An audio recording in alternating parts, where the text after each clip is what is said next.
la tecnología es fantástica, pero tú no puedes reclamar. Te vamos a imponer esta tecnología y todas las cosas malas no te las vamos a decir, pero si es que hay cosas malas, bueno, te tienes que soplar porque esto lo hacemos en nombre de progreso.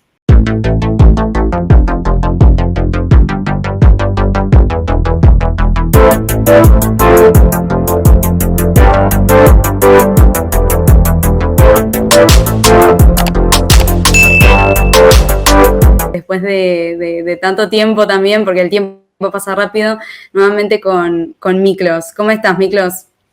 Hola, Mané, es un placer estar nuevamente en tu canal. Y la idea de este video en realidad surgió porque, si es que no lo vieron, véanlo, pero Miklos subió hace unas semanas un video sobre el metaverso, en donde explicabas muy bien, Miklos, todo este, digamos, toda esta fantasmagoría, ¿no? Si uno la puede llamar de alguna forma, que trata el metaverso. ¿Cómo definirías vos, Miklos, el metaverso?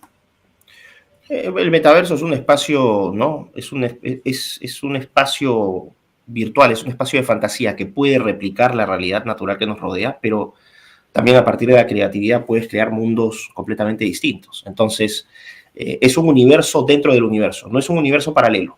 El metaverso existe en la medida que existe toda la infraestructura tecnológica que lo permite, y esa estructura tecnológica que lo permite está ubicada en el universo. Entonces, esta idea de que vamos a trasladarnos a un universo distinto, eso son tonterías. Estás viviendo simplemente una fantasía. Al momento que tú no jalas el cable, se acabó el metaverso, por ponerlo de una manera bastante directa. Ahora, hay un montón de... O sea, yo veo el metaverso, hay aspectos potencialmente buenos, positivos. O sea, yo no satanizo completamente el metaverso porque encuentro que es una tecnología que ofrece posibilidades maravillosas en muchos aspectos. Por ejemplo, en el campo de la educación, si tú utilizas bien el metaverso, puede ser una herramienta fantástica. ¿No? Imagínate estudiar geografía, realmente inmerso en el Amazonas, ¿no? O que puedas conversar con Rousseau, ¿no? Y que él te cuente cómo, ¿no? en qué consiste su obra.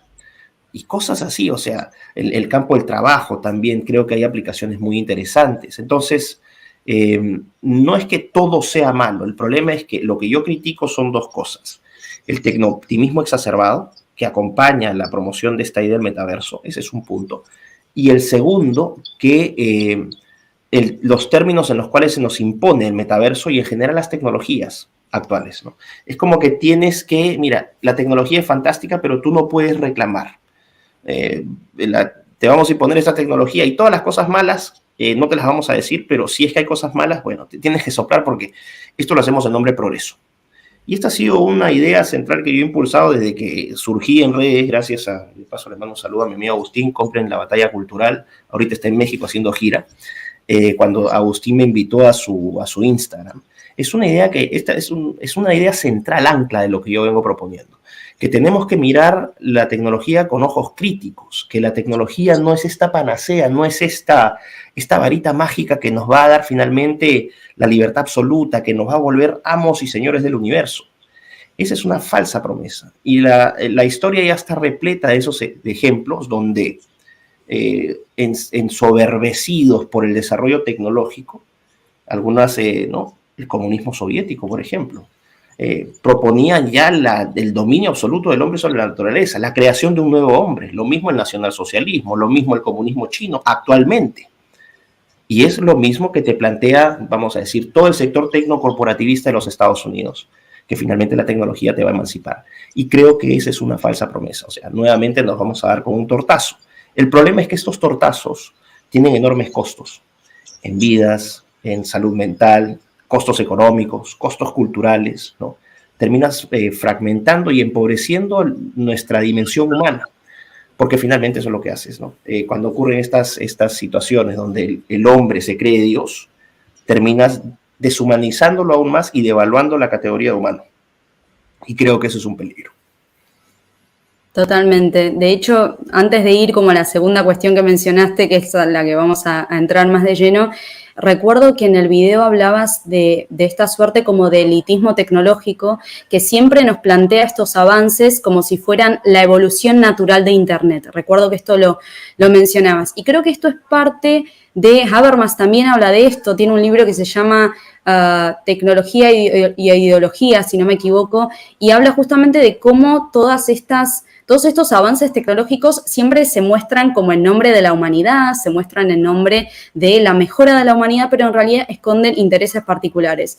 Y uno, de hecho, podría pensarlo de la siguiente forma, digamos, la época en la que nació esta concepción de la ciencia, de la técnica, es la modernidad, ¿verdad? Es decir, sobre todo en el proyecto ilustrado que se plantea ya de forma más concreta la idea del progreso. Pero la idea del progreso tenía un carácter humanista, si se quiere, tenía un carácter antropocéntrico, es decir, el progreso era solo para la mejora del ser humano, es decir, la mejora y de todos, es decir, que siempre estaba dentro del marco de la humanidad.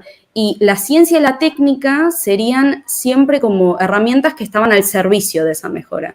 Digamos, incluso Kant decía que de alguna forma el progreso es inevitable, el progreso del ser humano es inevitable porque ya está dentro de la naturaleza humana y dentro de la doctrina teleológica de la naturaleza. Pero hoy en día ya vemos también lo que Habermas, por ejemplo, llama una patología de la modernidad, porque esta idea del progreso se fragmenta claramente, pasa de un orden universal y de la humanidad a un orden ya particular, a un orden privado.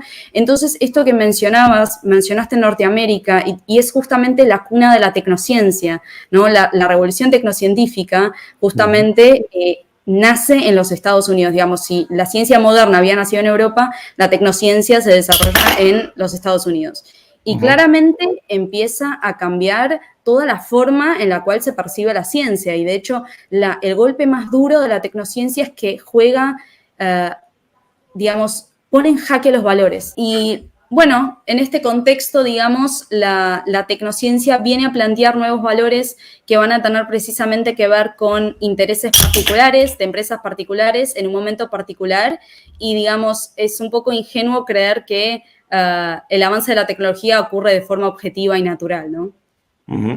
Es que exactamente, o sea, cuando nuevamente se habla de una evolución natural del Internet, tú te das cuenta ahí de la tremenda trampa que se está aplicando, o sea, se está naturalizando un artificio. No es que el artificio sea malo por ser un artificio, muchas cosas artificiales son fantásticas, ¿no? O sea, tampoco se trata de satanizar o estigmatizar lo artificial, hay muchísimas cosas artificiales no benefician, simplemente miremos alrededor. Pero yo creo que asumo en este caso y creo que son autores que uno tiene que consultar y que recomiendo a toda la gente que nos está viendo y que le interesen estos temas, de volver a los filósofos de la tecnología. La filosofía de la tecnología es una rama relativamente nueva, en el sentido de que se reconozca como tal, como un campo vamos a decir, de búsqueda académica. Pero tú tienes, por ejemplo, autores como el francés Jacques Ellul, un gran filósofo de la tecnología, que tenía una visión muy pesimista de la tecnología, y creo que en muchas cosas acertó, ¿no? Cuando habla de que cómo el hombre se somete completamente a la técnica. El hombre se somete completamente a la técnica, o en otras palabras, lo que significa es que finalmente, y esto es Heidegger, ¿no? Que lo he mencionado antes, cuando Heidegger dice que dejamos de ser sujetos y pasamos a ser objetos de la técnica también. Entonces la tecnología nos objetiviza, y eso es un hecho. Ahora, por ejemplo, de repente, ni siquiera somos, vamos a decir, interactuamos, sino que somos fusibles del sistema tecnológico. Y ese es el problema. Ahí es cuando el ser humano deja de ser el centro ¿no? Cuando se busca el beneficio del ser humano, y el ser humano simplemente pasa a ser, dentro de la teoría red, actor, ¿no? De Bruno Latour, esta idea de que seres humanos, cosas, animales, plantas, no son son indiferenciados, que son parte de una red, ¿no? De una red de actores, ¿no? Y ese es el problema. Cuando ya nos degradamos esa categoría donde somos un fusible más dentro de un sistema, bueno, ahí entran los peligros. Y ahí entran los peligros en la medida en que le sumas eso a la deshumanización, con el poder exacerbado que tienen quienes controlan estas tecnologías, quienes las fabrican, quienes las comercializan, quienes se benefician con ellas, y generas una relación de asimetría de poder tan grande entre los controladores y los manufacturadores de la tecnología y los supuestos beneficiarios de esa tecnología, que terminan siendo catastróficas en muchas ocasiones. Entonces, creo que estas son llamadas de alerta en la medida en que aceptemos que la tecnología tiene que ser manejada, tiene que ser administrada con mucha cautela, o sea, que la tecnología no termine reemplazándonos. Lo hablaba, por ejemplo, en el caso de la inteligencia artificial también. Hay muchas cosas que se celebran de la inteligencia artificial y tiene aplicaciones maravillosas la inteligencia artificial. Por ejemplo, la detección de cáncer temprana de cáncer, ¿no? Se ha desarrollado software ya, ¿no? Y hay algoritmos que te permiten detectar cáncer con muchísima anticipación, muy superior a lo que te podría detectar el ojo de un ser humano. Esas aplicaciones me parecen fantásticas. Pero ya si entras, por ejemplo, a campos donde decisiones de carácter económico, ¿no? ¿Qué tienes que comprar? ¿Con quién te tienes que casar? El algoritmo te va a decir quién es tu match. ¿Dónde queda ese componente, ¿no?, de humanidad? Si al final decisiones tan trascendentales terminas tercerizándolas a la máquina. A esto me refiero entonces que ya dejamos de ser beneficiarios de la tecnología y pasamos a ser tributarios de la tecnología. Y ese creo que es un gran peligro. Totalmente. Y además, Miklos, cuando uno lo piensa, digamos, todo el siglo XX estuvo atravesado por un aire totalmente no antropocéntrico, digamos, este giro no antropocéntrico que se da por diversas causas, digamos. Por un lado, ya lo que era el fin de la modernidad, la filosofía nietzscheana ya había venido a hablar de, digamos, la muerte de Dios, luego todo el siglo XX, todas las filosofías continúan este relato, claramente con la invención de la tecnología y de la cibernética, la concepción del mundo empieza a darse ya como el mundo como un cúmulo de información en donde el ser humano también es información. Y ahí creo que ya se produce un giro realmente muy fuerte, porque si empezamos a concebir al ser humano no como tal, no como portador de una dignidad humana, no como portador de una identidad humana y particular, no como un ser que es singular y que tiene que ser protegido justamente porque tiene un derecho natural que deriva de su estado de ser humano, ahí ya nos encontramos en una situación en donde cualquier tipo de acto podría estar justificado contra la especie humana, porque claramente si ya no hablamos de seres humanos, si hablamos de cúmulo de información, cualquier concepción, digamos, ninguna... problemas técnicos. Vamos a hacer una cosa. Tómate si quieres... ¿Sabes con las cosas que pasan del vivo, no? Si quieres, tómate un tiempo, instala tu cámara y yo me voy a dedicar a entretener acá a la gente mientras lo estás haciendo. Empezando por responder todos los saludos, porque nos están saludando desde Colombia, desde México. Hola, muchachos, dice Andrés. A todos, se me acaba de romper el trípode en vivo. Sí, ya nos dimos cuenta, pero no hay problema. Fay también nos manda saludos desde Italia, vengan a Chile. No sé qué edad tiene Mané, pero no se le pregunta la edad a una dama, a menos antes que me califiquen de heteropatriarcal por hacer esa aclaración, ¿no? Dasnet también nos manda saludos desde Honduras. Gracias a toda la gente que está conectada. Y bueno, sí, efectivamente hemos estado hablando de la importancia ¿no?, que tiene dentro de este discurso tan tecnooptimista por tratar de posicionar nuevamente al ser humano en el centro y no convertirlo en un satélite del progreso tecnológico. Así que ahora sí, ya creo que ya estás, Mané. Ojo, después te paso la factura, ¿no? Porque este es otro precio, o sea, animador tiene otro precio. Gracias, Miklos. Después lo charlamos, entonces. Como les comentaba, realmente hubo un problema técnico, se me acaba de romper el trípode, así que cayó la cámara, pero bueno, soluciones. Perdón por los inconvenientes, cosas que pasan en los vivos, calculo.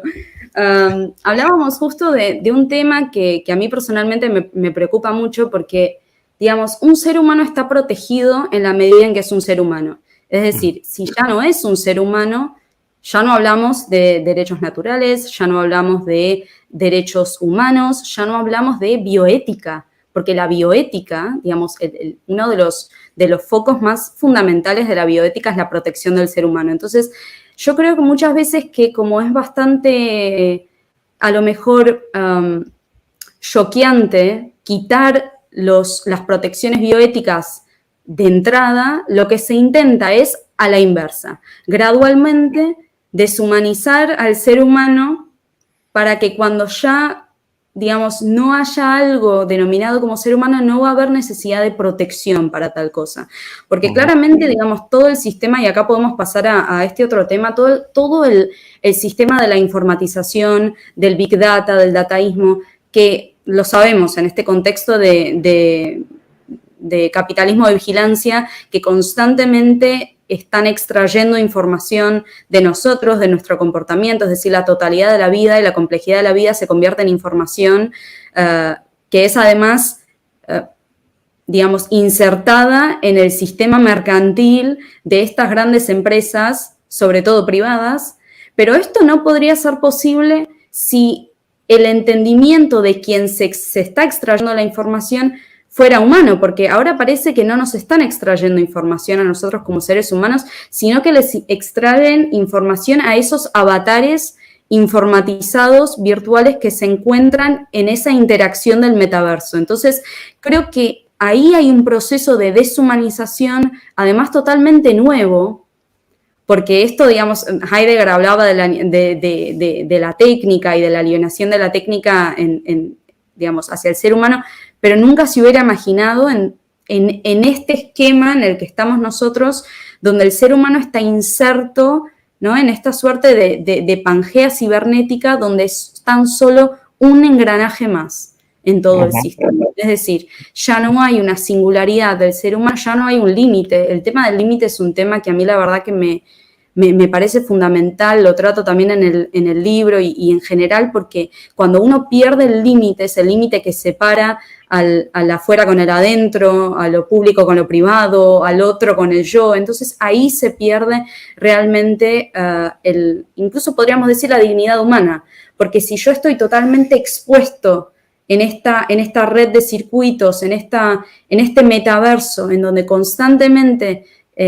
digamos, uno siempre está como obligado a responder, ¿no? Uno siempre está interactuando con la interfaz y siempre tiene que responder, está ahí muchas veces incluso de forma realmente pasiva.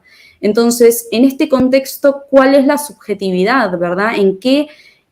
¿Cuál es el estadio de ser humano que estamos logrando con todo este universo que se está como absorbiendo, ¿no?, que se está como tragando al ser humano, o al menos a la concepción de ser humano que teníamos hasta entonces?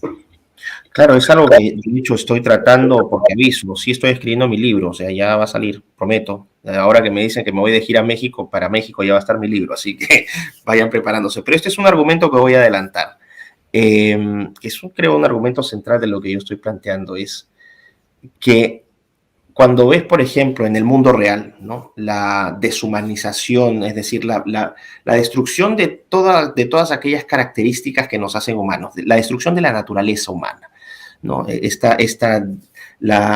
el rompimiento, la desaparición de estos límites que tú planteas, de alguna manera, por ejemplo, todas estas ideologías trans son la destrucción de estos límites, los límites que te impone la biología, la anatomía, la genética, la fisiología, las neurociencias, el comportamiento, es decir, la etología también, la negación absoluta de la verdad, porque el rompimiento, o sea, la desaparición de límites es la desaparición de la verdad. No podrías tener, de alguna manera, si es que no tienes límites, entras a un mundo donde todo es posible. Y cuando entras a un mundo donde todo es posible, es imposible llegar a establecer estándares. Es imposible llegar a establecer estándares. Y los estándares, ¿por qué son importantes? Porque son herramientas que te permiten enmarcar disputas o puntos de vista diferentes en una plataforma común o en una base, en un sustento común. Entonces, creo que ese es el punto, no solamente estándares, te refieres, por ejemplo, a los códigos morales. Eso de alguna manera son estándares difusos, abstractos, pero estándares al fin, ¿no? No matarás, honrarás a tu padre y a tu madre, no desearás a la mujer del prójimo. Bueno, ahí tienes, vamos a decir, códigos legales. De alguna manera también te establecen, ¿no?, estándares de comportamiento. Cuando tú rompes esos límites, lo que estás haciendo es destruir al ser humano.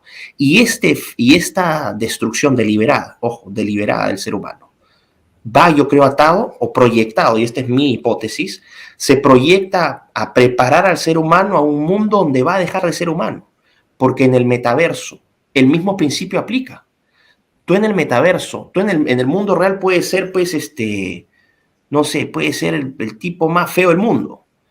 Pero en el metaverso puede ser Brad Pitt o Miklos Lucas, o sea, puede ser lo que se te dé la gana.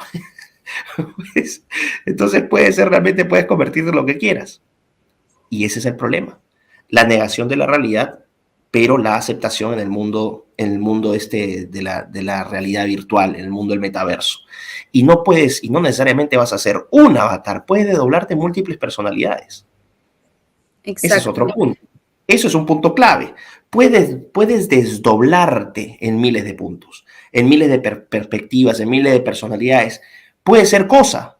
En el metaverso quiero ser una piedra. O ni siquiera una piedra, ni siquiera hacer una alusión a un objeto físico del mundo real. En el metaverso quiero ser un píxel. Te estoy hablando o sea, quiero que entiendas el fondo de esto y quiero ojalá que la gente lo vaya entendiendo, que puede ser lo que se te dé la gana.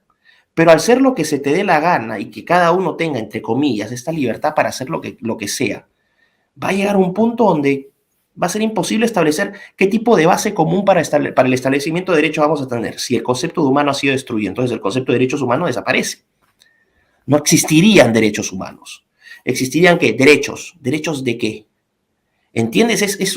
Se abre, yo creo, por eso digo que esta destrucción del ser humano en el mundo real es deliberada, porque se está preparando a este nuevo ser, a este nuevo transhumano, posthumano, lo que sea, a vivir una realidad que es un artificio, a vivir un artificio donde puede ser, donde el cielo es el límite. Pero finalmente ese cielo, que es el límite, va a terminar, yo creo, siendo tan contraproducente que va a terminar esclavizando y haciendo más miserable la existencia de muchos. Sí, coincido totalmente y de hecho marqué varios puntos.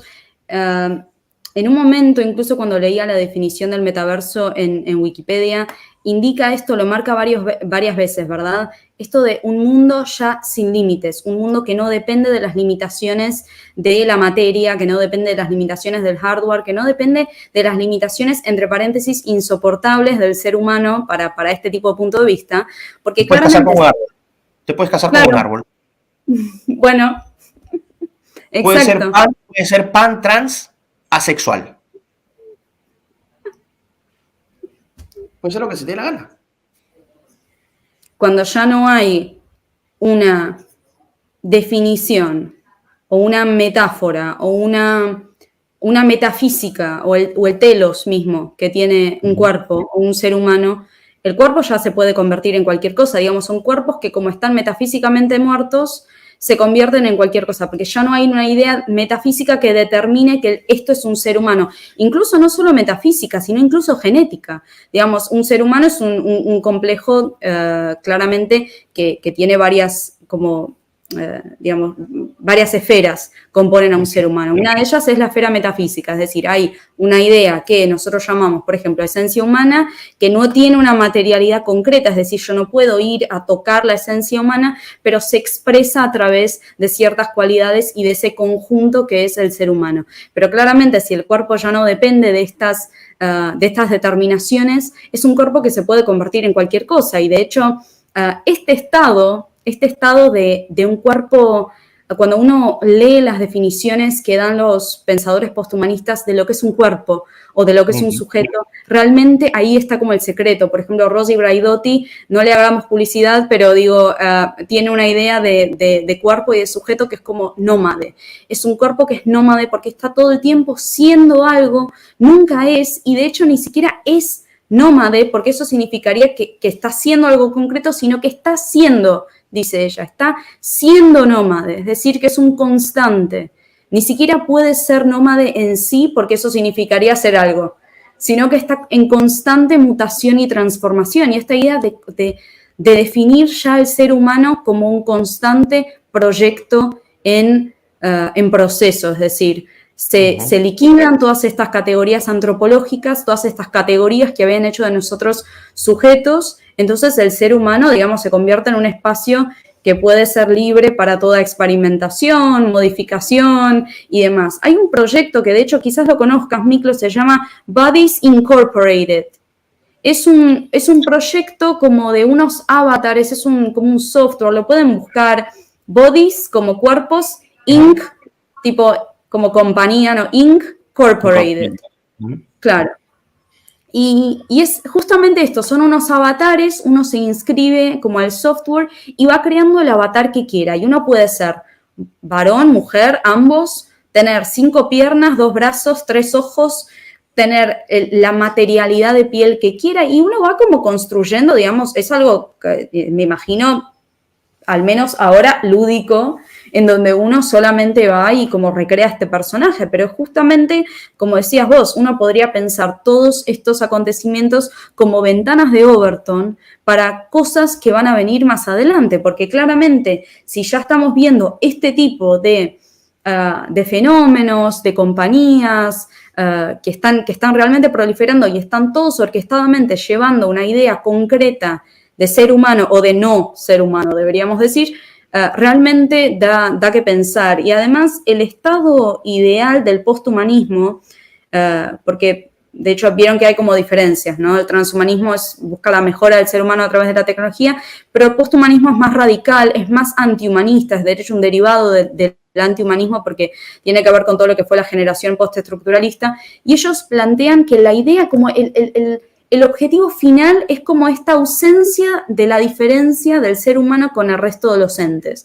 Es decir, sueñan con un mundo no falogocéntrico, como lo llaman ellos, no antropocéntrico, que hay que terminar con la arrogancia humanista, como la llaman ellos, y que justamente no hay nada externo al ser humano porque el límite de un ser humano no se va a poder definir. Y este estado en el que al final el ser humano queda ontológicamente aplastado por el resto de los entes es un estado perfectamente posthumano. Y de hecho, en varias discusiones que he tenido con todos aquellos que apoyan este paradigma Zoe igualitario, lo llaman muchas veces, es decir, todo lo que está en la naturaleza va a venir, se nos va a presentar como igual y plantean una igualdad total.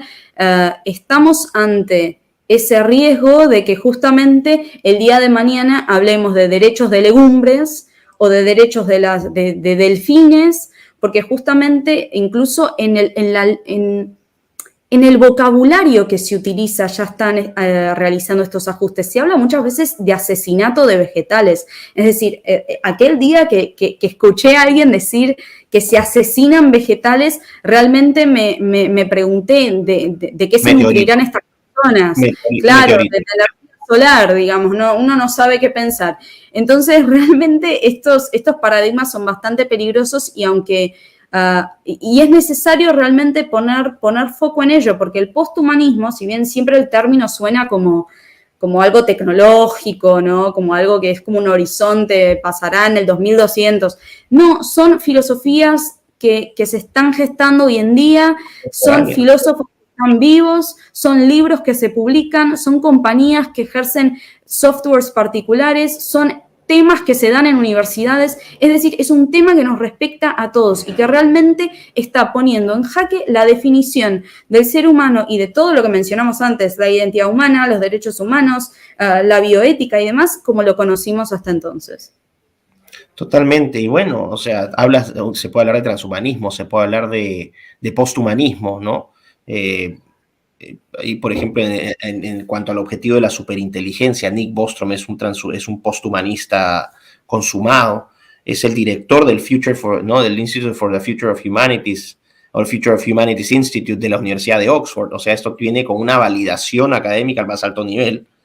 Entonces, aquí estás hablando de varias tendencias, pero también, y lo mencioné incluso en mi video del metaverso, de una corriente que quizás no sea tan conocida, que es más reciente, que tiene un poco más de una década, que es el metahumanismo.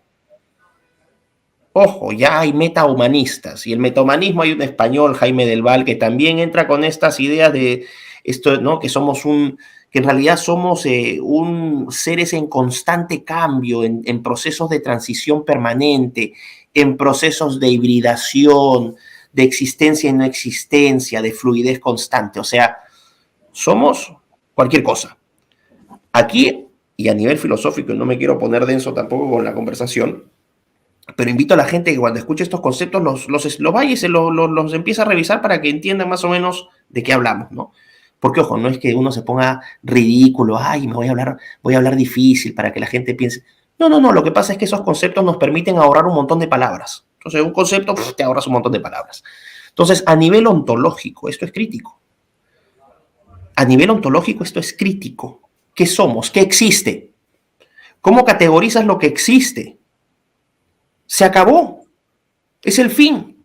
O sea, ¿cómo construyes sobre la base de esta diversidad universal, de esta diversidad infinita, cómo construyes consensos? Nuevamente, ese creo que es el punto más fundamental, porque es una amenaza existencial.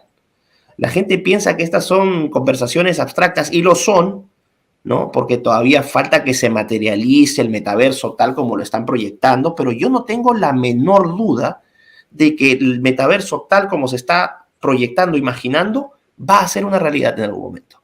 No tengo la menor duda de eso, ¿no? Así como hace, no sé, 300 años nadie se ha imaginado que existían estos pájaros de aire, ¿no? Que te llevan de un país a otro en pocas horas. Esto también va a existir. La teletransportación. ¿Quién sabe qué tecnologías van a surgir? Pero ese no es el punto. El punto es qué pasa con nosotros.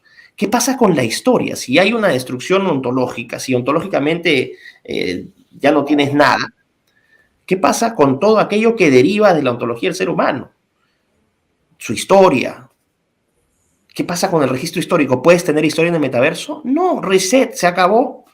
Puedes estar como la película esta ¿no? De Drew Barrymore y el otro, como el que se hace siempre de idiota, la chica que se olvidaba todos los días y amanecía y que se olvidaba. Pero sabes a la que Adam Sandler y Drew Barrymore, sí, que se enamora de esta chica que tenía un accidente y que se levantaba todas las mañanas y no se... Es una cuestión así. Bueno, igualito. Sí. ¿Cómo puedes tener progreso? ¿Cómo puedes registrar el progreso o medir el progreso si es que constantemente estás en un estado donde no puedes registrar absolutamente nada? Es terrible. O sea, finalmente, en nombre del progreso tecnológico, lo que hace la tecnología es licuar al ser humano. Y de esa perspectiva yo me sumo completamente al pesimismo que planteaba Jacques Ellul. Lewis Mumford también tenía una visión bastante pesimista de la tecnología. Gunther Anders, el alemán, que fue muy, muy crítico. Gunther Anders, el alemán, que planteaba la catástrofe que había sido, y sobre todo, 50 First Dates, exactamente, esa era la película, que planteaba la amenaza nuclear, que la amenaza nuclear lo movió a proyectar este futuro bastante oscuro para la humanidad, y eso es lo que yo estoy viendo. O sea, lamento tener un mensaje tan, como decimos en Perú, tumbatón, o sea, que te acaba la fiesta, pero es que la realidad es que no lo veo con mucho optimismo. Yo no veo el futuro, no lo veo con mucho optimismo, por lo menos no lo veo con mucho optimismo para las grandes mayorías. Porque aquellos que se beneficien de las tecnologías, que las comercializan, las producen, las venden, las controlan, las regulan, fantástico. Van a tener una vida alucinante. Porque ellos van a estar fuera de la Matrix. Los demás van a estar conectados ahí como borreguitos con su Oculus, viviendo esta fantasía, ¿no? Y en un mundo, pues, que puede parecer las calles de Seattle o de San Francisco en estos momentos. Bueno, a ver, ¿por dónde empezar, verdad? Digamos, Miklos, coincido en todo lo que has marcado absolutamente. Marcaría 2 puntos porque si bien yo he sido muy pesimista, y esto creo que te lo he comentado en su momento, digamos, hace quizás 5 años, era una persona bastante pesimista y creo que veía a nuestro periodo histórico como el peor de los tiempos. Pero cuando uno, a ver, estamos realmente en una época muy crítica, eso no lo niego, lo hemos estado charlando. Pero cuando uno da un paso y ve la historia del ser humano, siempre se da cuenta que las cosas suceden de forma dialéctica también. Es decir, que a toda fuerza también le corresponde su fuerza igual y contraria.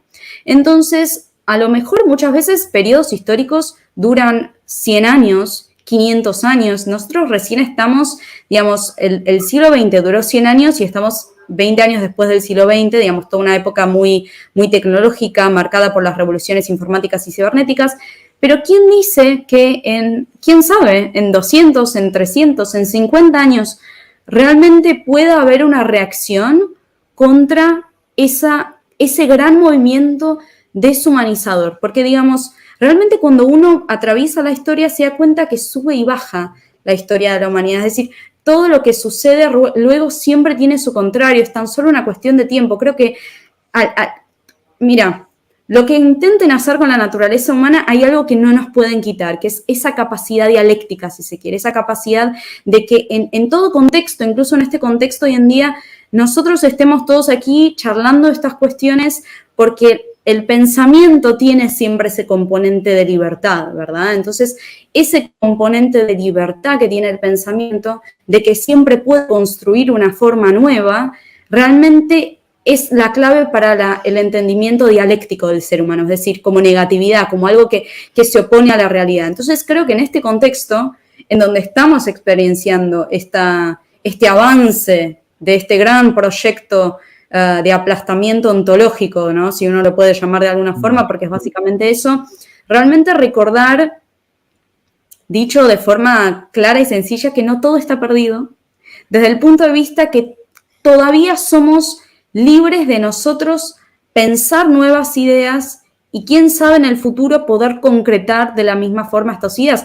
Claramente esto sin que suene como, digamos, utópico, pero porque todas estas compañías que mencionamos están claramente en manos de aquellos que mueven los hilos de estos grandes avances y progresos tecnológicos, entonces claramente uno estaría enfrentándose a dichas estructuras. Pero mirando a la historia, uno siempre tiene como ese componente de optimismo, si se quiere, en donde todavía hay algo que se puede hacer. Y de hecho, digamos, no nos olvidemos que, y esto, digamos, yo siempre se lo marco a todos los ecologistas, ellos hablan constantemente de que hay que derrocar el antropocentrismo y de que hay que darles derechos por igual a todos los entes del ecosistema y demás. Y yo siempre les digo, pero ¿quién va a decidir eso? O sea, destruir el planeta o no destruirlo seguimos siendo nosotros los que hacemos las decisiones. Es decir, nunca, al menos en los próximos años luz, una legumbre no se va a sentar en una mesa a decidir sobre nuestros derechos o sobre sus derechos.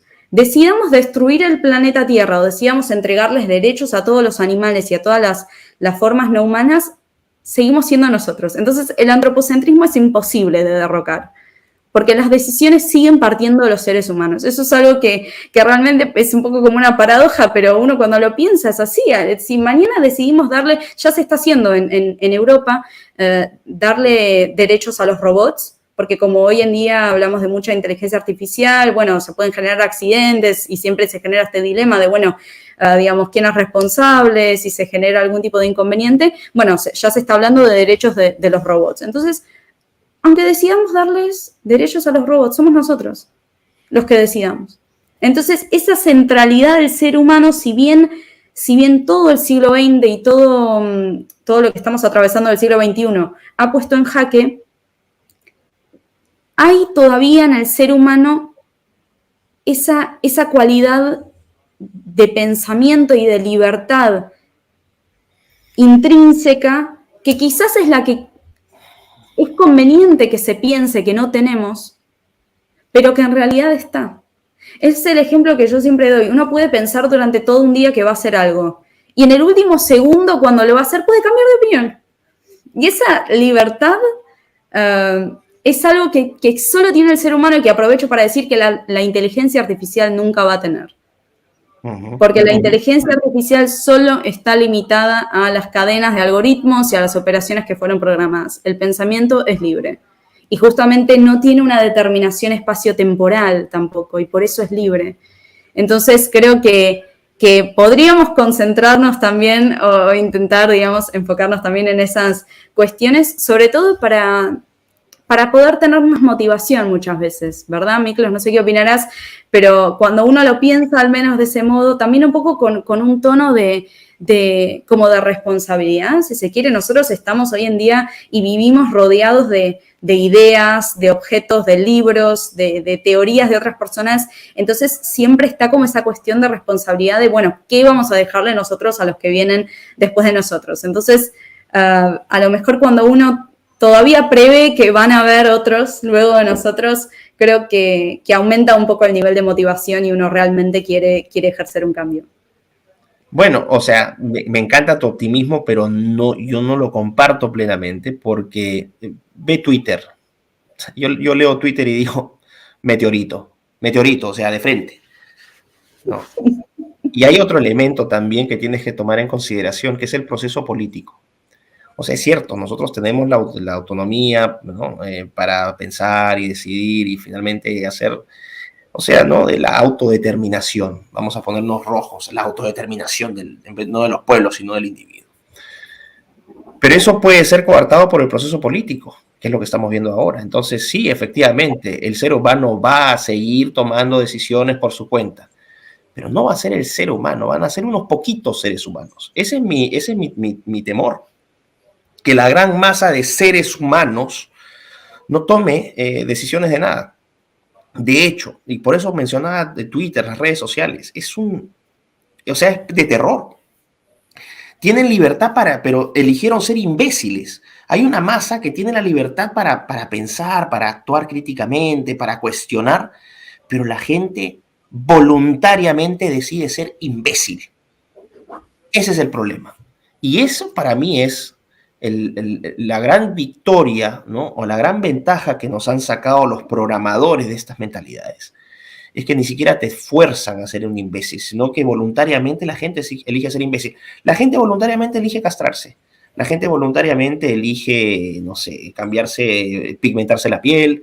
La gente voluntariamente elige ser transhumano, transespecie. Y poco a poco tú vas viendo que estas cosas van aumentando. Entonces, sí, tuvieron la oportunidad de elegir, pero eligieron ser más mediocres, más estúpidos. Y yo creo que hay ahí algo muy, muy, muy terrible porque las masas están creciendo. Y aquí las redes sociales, ¿no? Y los sistemas de difusión de información actúan de una manera bastante perniciosa porque difunden este tipo de comportamientos. Vamos a decir, ¿cómo se dice? Se ensalza, se engrandece, se vende esta idea de que ser así es maravilloso. Cuando tienes una juventud, una generación con una absoluta crisis de identidad, ¿qué es lo que va a heredar la siguiente? Y quizás ya el sistema ya de control esté completamente establecido. Es lo que está pasando en China. Muchos chinos alucinan que están viviendo en libertad. Esa es la magia de estos sistemas de opresión. Mucha gente, los chinos están convencidos que viven en un país libre. Y puedes entrevistar a cualquier chino y decir, no, China es maravilloso, soy libre. Claro, los tienen relativamente contentos, ¿no? En el plano económico, bla, bla, bla, pero tú dices algo que va contra el régimen y moriste. Es lo que está pasando ahora acá, la censura. Entonces, sí, o sea, para cada acción hay una reacción y la historia en ese sentido tiene lecciones totales, en el sentido de que todas las tiranías, todos los imperios tienen ciclos de maduración, crecimiento, cúspide y caída. Eso es lo que estamos viendo ahora, pienso yo, en Occidente, ¿no? Y va a entrar otro sistema y ese sistema será reemplazado por otro y así sucesivamente. Pero vamos a decir, lo que nos toca vivir a nosotros en este momento, yo no es que me voy a poner a celebrar la felicidad no, o sea, yo no estoy muy optimista con lo que se viene. Pienso que es bastante complicado, pero bueno, eso ya es un tema ya de interpretaciones. Eso sí, no hay que seguimos jodiendo, o sea, seguimos hablando hasta que podamos, ¿no? Totalmente. Bueno, eso me gustó la última parte. Mencionabas en un momento que, digamos, la gente va voluntariamente, ¿no? Como a entregarse a este estado de ignorancia. Yo no tengo Twitter, entonces, bueno, me he estado perdiendo, calculo, esta parte de No te pierde mucho, de en los realidad. acontecimientos, claro. Y me recuerda un poco, a mí me gustan mucho los clásicos también, entonces recuerdo un poco lo que decía Kant en qué es la ilustración, ¿no? En este estado de minoría de edad del que hablaba Kant. Kant llamaba al estado de minoría de edad al estado en el que el ser humano no puede hacer uso de su propio entendimiento por sí solo, es decir, que depende de otro. Hay otro que está, digamos, llevándolo a uno como un niño, justamente, por eso habla de la minoría de edad. Y él menciona, ¿no? Es fácil estar en este estado de minoría de edad. Siempre es mucho más, digamos, llevadero, ¿no? Mucho más ligero que otros hagan el trabajo por uno. Y de hecho ahora estoy parafraseando, pero Kant incluso menciona, dice, si tengo un libro que piensa por mí, un médico que decide mi dieta por mí, un pastor que decide mi moral por mí, con solo, digamos, con solo pagar, no tengo que pensar y me puedo liberar de esa actividad del pensamiento. Y creo que hoy en día la gran paradoja, Miklos, es que vivimos en la era de la información. Es decir, tenemos todos los medios a disposición, tenemos bibliotecas virtuales, tenemos todo. Pero digamos, esa era de la información no es equivalente a la era de la alfabetización y a la era del conocimiento. Esa es la gran paradoja. Así es, o sea, lo que pasa es que la información también la puedes consumir. Uy, ¿cuál es la capital de Italia? Me meto al celular, capital de Italia, Roma, ya consumí la información, ya no necesito almacenarla, o sea, y eso también te genera, quizás podríamos interpretar esto también como cambios cognitivos en el ser humano, ¿no? Quizás el ser humano en esta interacción con la tecnología evolucione de otra manera, se adapte también a esta nueva interacción, o sea, falta ver eso, ¿no? Pero quién sabe, no sé, yo de todas maneras, no sé, voy a tratar de ser feliz en lo que quede. Solamente un pequeño comentario. Me vine a enterar que mi apellido, Lucas, es de origen armenio. ¿Cómo? Así es, así es. Armenio, las tribus armenias que llegaron a Hungría hace no sé, no mil, hace como cuántos, 500, 600 años. Así que hay un parentesco ahí, hay una cercanía armenia también. Tengo de Armenia. Me encantó, increíble. La verdad que nunca lo hubiese pensado. Para mí es una novedad, pero voy a indagar un poco más. Así que ya nos tendremos que ir a pasear a Yerevan en algún momento. Totalmente, ¿no? Pronto. Así es. Así es. Y entonces, bueno, Miklos, para ir cerrando, que ya tenemos que llegar a una especie de pequeña conclusión. La verdad que hay muchísimos temas que uno podría continuar profundizando porque, como sabrás, el metaverso casi que ni tiene límites, literal, no solo en su concepción, sino también, digamos, conceptualmente. Pero si pudieras como decirnos qué hacer, la gran pregunta, ¿no? Digamos, ¿qué hacer ante este estado al que nos va llevando cada vez? Yo siempre lo que digo es tener inmunidad de pensamiento. Creo que en una época en donde se habla mucho del pensamiento crítico, pero justamente ese pensamiento crítico es la inmunidad que tenemos que tener en el pensamiento para tener la capacidad de filtrar y de poner barreras ante todos los estímulos, ya sea políticos, informáticos, biológicos, ¿por qué no? Y para poder realmente poner esas barreras e imponer nuestras limitaciones y poder resistir intelectualmente, a través del pensamiento, a todos aquellos agentes virales, si uno lo puede continuar utilizando el término biológico, que realmente se nos intenta infectar constantemente. Bueno, ¿qué hacer? Lo que pasa es que, claro, yo también estoy de acuerdo contigo, independencia, ¿no?, de mente, capacidad crítica, pero es que el problema es que eso hay que construirlo. No es que voy a ser independiente de mente, o sea, hay que generarse hábitos, requiere disciplina.